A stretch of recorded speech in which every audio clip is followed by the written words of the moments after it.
How to use idioms. हम idioms कैसे use करते हैं, उनका जो सेंटेंस में इस्तेमाल कैसे होता है, तो आज वो हम सीखेंगे। सबसे पहले है रेगुलर इंग्लिश में हम क्या कहते हैं एंड देन हम यूज़ करेंगे उसे using by idioms. John works extremely hard, उसका ईडियम चेंज कैसे करें। John works his fingers to the bone, means he works extremely hard का क्या होगा, फिंगर्स टू द बोन। उसके बाद रेगुलर इंग्लिश में if I fail my dad will be extremely angry. उसके जो ईडियम का यूज़ क्या है, if I fail my dad will be blow the fuse, इसका ईडियम यूज़ है। उसके बाद है हमारे पास रेगुलर इंग्लिश में making 100 cars in 2 hours is a challenging task.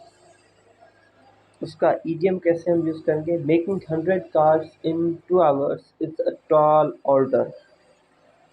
उसके बाद है these 3 students are the best in this class.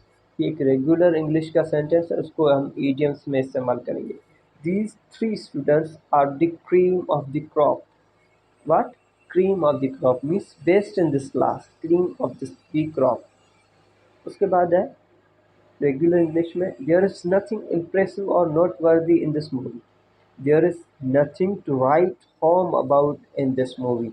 ये है ईडियम का यूज़।